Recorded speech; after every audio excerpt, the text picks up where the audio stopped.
We're going to continue on. Now we're going to check your bodies to make sure they don't fall over. You need to stand them up, check the balance, and see which way it tends to fall. If it tends to fall over in one certain direction, then you need to add more clay to the base on that side that it tends to fall over on. To make double sure, you can just make a big coil of clay, roll it out like a snake, making it as smooth as you can and evenly shaped. And then you want to add some water to the base of your sculpture. All right, water or slip will work. Remember that slip is a combination of the clay and the water. And then you need to score.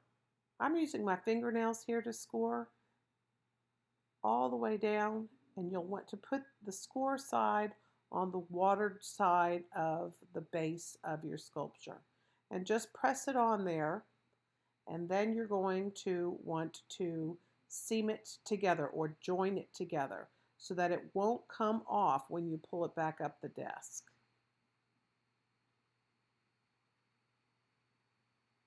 There we go. There's the joining and the seaming, and you're going to want to put your finger in the water to help it go smoothly, and so you don't have to come back to fix it. Then you want to turn it over, balance it on a flat surface, and see if it stands up straight. And then look at the bottom to see the ridge that it might have created and smooth that down. All right, we're looking good. We are balanced. Now we're going to add clay to my sculpture where I feel like it needed to have been rounded out a little bit better. And so I wet the bottom part of that clay where I was going to add more clay and just smoothed him on. He'll dry out the rest of it. You can look around your sculpture to see if there's places where masking tape needs to be covered up, or maybe you've got some cracks and crevices that you need to smooth. Next, you want to sketch the features that you're going to place on your sculpture, like your eyes and your nose, and you can put your mouth under the nose. I put the cap line. I'm going to put a little brim on my cap, so I drew that on there too. I took little even sizes of balls of clay, put water on the dry part of the clay, and now I am just joining it. You have to join everything to the dry clay so it won't come off after the drying process. So just press it down, add some water, and then reshape the eyes. Remember not to make your eyes too big. They look freakish. All right.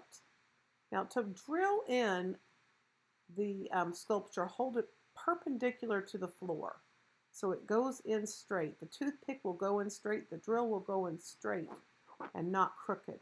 You might want to swirl it around a little bit to make the opening bigger, and you're also going to want to wet the area of the nose. Now I am shaping a carrot with my clay here, making sure that looks like it's the right size. Yes, it looks good. Okay. Now I also put a toothpick in there and I'm smoothing him out. I don't think I slowed down enough to tell you that. And I also don't want you to forget to add the buttons on his belly. So there they are. And now I'm going to add my wire arms, and mine are wrapped, and I wanted little mittens on the top of mine. So I'm going to add those, form them around the masking tape I already put down, and then I'm going to smooth it out, and I'm going to take a little toothpick and give it some detail, like I guess like a collar or something on the bottom of it, and a little thumb slot so it looks like the wire is coming out between the thumb and the fingers. So that's just a little detail work. You also want to make sure that when you are doing these things that everything is even in size and that there is enough wire on either side so that the arms appear to be balanced, that they're the same length. Those of you who are doing wire arms will need to do the same thing. Here's how we make the scarf. You're going to pre-cut a piece of felt as long as you can. You want to measure it to make sure it's going to go around your neck. And then you want to pull it through the slip that I made and then wrap it around your little guy. You're going to press it to his body. And you saw there where I kind of positioned the frayed edges just so it looks like it's whipping in the wind. That's kind of fun. Now here's a fast forward of me putting the cap on, and you can see I'm scoring and slipping. I'm going to join the cap onto the clay. Yes, that clay is dirty, but it's all going to be painted up anyway. So here I am joining it all, and you'll see that I will give texture to it with my toothpick, and we're ready to go to the next thing. What's next? Adding the armholes. So I've marked where I want those to be. Please remember that arms do not grow out of the neck, they grow out of the shoulder, which would be below the line there. So pump in some hot glue. Be careful putting that in there and let it stay there for a second so it will cure or dry. And then you want to do the opposite side, making sure those arms are balanced. Now the top part there is where I'm going to add, like a little banner that will say, "Let it snow." I'm not going to show you that because I think I'm the only one that's doing that. So, smoothing out the arm. Now I'm going to show you here how you can make a top hat. Take a little pancake the size of maybe a ping pong ball or less. Flatten it out like a pancake so that it is all even width. And the brim, which is what this part is, does not need to be bigger than the circumference of the snowman's head. So don't have a big heavy piece. Now remember, we'd already drilled a toothpick there in the top and hot glued it down. And we're just going to test this area here. And we have to join the brim to the body of the head.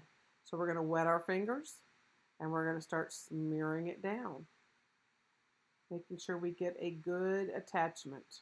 Now this is a different sculpture, not the one that I did just a few minutes ago, so there are no eyes here, and I would highly recommend you add your hat first if you can. If not, then make sure your eyes are placed lower down on his little head so that you can smooth out. All right, for the top part of the top hat, you want to smooth out a ball of clay into the shape of a cylinder. So just start forming that, and then you're going to put it down on the desk and flatten the top and flatten the bottom. You're going to mush this up, so have the basic shape there. Roll it so it's smooth, and then you're going to put it in the top of the toothpick. And yes, once again, you are going to have to smooth it down. So I'll fast forward. Here's how I added the Pope's hat. I stuck a toothpick in there and added a ball, and then I am cutting shapes with scissors, and it's kind of a triangle rounded out there. You can see that. It's for his mitre hat.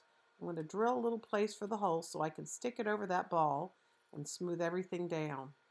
All right, take some time. You have to be patient. All right, you're going to dampen the side of the body that you want to add the arm to. Press it into it. It needs to be ready to accept it, and then smooth it on really, really well.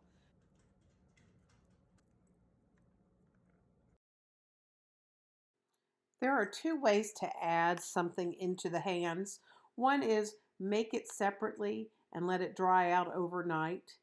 Sometimes you have to add another armature like a toothpick. Maybe it's your little snowman's holding a heart.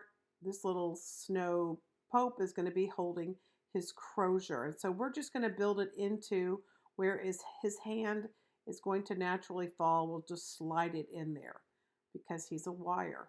So we're just going to put it into that wet clay and press it up in there.